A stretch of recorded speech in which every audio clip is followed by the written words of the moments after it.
রানীমা, পিসিমা, চোরেদের রানী। দিদিমা, আপনাকে শুভেন্দু জেঠু এসব আজে বাজে কি কথা বলছে? আরে দিদিমা, এসব আজে বাজে কথা শুনে আপনি কিছু বলবেন না? মুখে মাস্ক পরে হাতে হাত গুটিয়ে বসে থাকবেন? কি বলবো আমি? আরে দিদিমা, আপনার মনে যেটা আসছে সেটাই আপনি মুখ দিয়ে বলুন না। উগ্র গর্ধ ধর্মান্ধ। খুব বড় বড় কথা।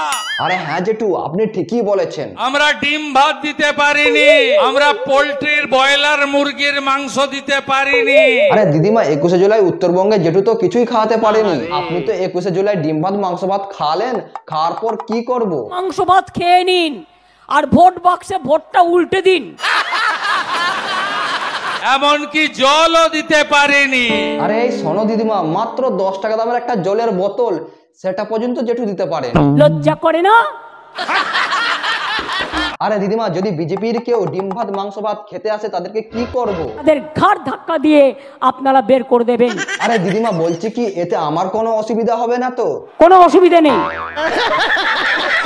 খুব বড় বড় কথা। আরে হ্যাঁ জেঠু, ঠিকই বলেছো, খুব বড় বড় কথা। দেশি মদের বোতল খুলে নাচতে নাচতে যাচ্ছে। আরে দেখলে দিদিমা, দেশি মদ খাচ্ছে বলে আপনাকে খোঁটা দিচ্ছে। তো ব্যাঙের ছাতা খাবে, জোগাড় করে দিতে বলুন। খুব বড় বড় কথা। আরে জেঠু, দেশি মদ খেয়ে কি ডান্স করতে করতে কলকাতায় যাচ্ছে, আমাদেরকে একটু বললে হতো না? পাগলু ডান্স করতে করতে যাচ্ছেন কলকাতা। আরে দিদিমা, এই ডান্সের ব্যাপারে আপনার কি মত? আর ওরা জ্বলছে। আচ্ছা দিদিমা, তো কেমন করে জ্বলছে একটু বললে হতো না? বলো তুমি জ্বলে যাও আর লুচির মতো ফুলে যাও। ও, তাহলে ওই ফুলো লুচিটা কি করবে দিদিমা? ওটাকে ফাটিয়ে আমরা খেয়ে নেবো। খুব বড় বড় কথা। আরে হ্যাঁ জেঠু, আবার কিছু বলো তো। কয়েক হাজার দাগি চোর। আরে দিদিমা, জেঠু তো আপনাকে ডাইরেক্ট চোর বলছে, আপনি কিছু বলুন। সবচেয়ে বড় ডাকাত। খুব বড় বড় কথা। আই শোনো দিদিমা, আপনাকে বলছে আবার বড় বড় কথা, এতে আপনার কিছু যায় আসে? কিছু যায় আসে না। কেন? আরে দিদিমা, জেঠু আবার কেন জিজ্ঞাসা করছে? আমি বলি তুমি মহারাজ সাধু হলে আজ আমরা চোর বটে, নরকঙ্কালের সরকার। আরে জেঠু, দিদিমার এরকম কথাগুলো শুনে আপনি এইভাবে চুপ করে গেলেন কেন?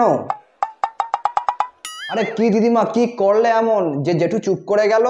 আরো বেশি করে আমার লেখা বইগুলো পড়ুন। ও আচ্ছা, আপনার বইগুলো পড়ে। কেন? আরে দিদিমা, জেঠুকে আপনি এত বোঝালেন, জেঠু তবু বুঝতে পারলো না, আবার কেন জিজ্ঞাসা করছে। তাই বলছি কি দিদিমা, জেঠুকে একটু ভালো করে বুঝিয়ে দিন। এই লড়াইতে চোর ডাকাত হয় না। আরে কি জেঠু, দিদিমার কথা বুঝতে পারলেন তো? তোমার চুপ করা দেখে বুঝতেই পেরেছি আপনি বুঝতে পেরেছেন। আরে জেঠু, দিদিমা আপনাকে এত কিছু বোঝালো, তাই দিদিমার উদ্দেশ্যে কিছু বলবেন না? একসঙ্গে ধন্যবাদ, অভিনন্দন, কৃতজ্ঞতা জানাই। Oh my God. আরে দেখলেন দিদিমা, আপনার বই পড়ে আপনাকে বুঝে জেঠু কেমন বাঁকা রাস্তা থেকে সোজা রাস্তায় চলে এলো। আমি ধরলে ছাড়ি না।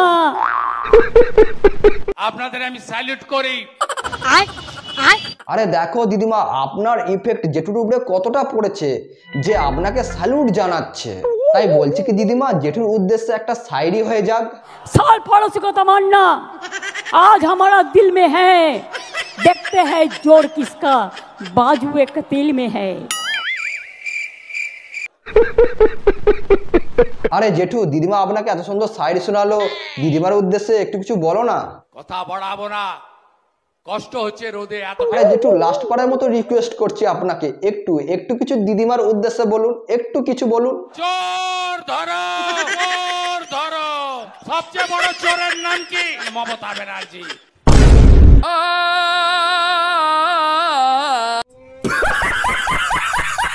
বন্ধুগণ, এই ভিডিওটা শুধুমাত্র আপনাদেরকে এন্টারটেনমেন্ট আর মজা দেওয়ার জন্য বানানো হয়েছে এডিটিং এর মাধ্যমে, তাই দেখবেন, মজা নেবেন আর ভুলে যাবেন।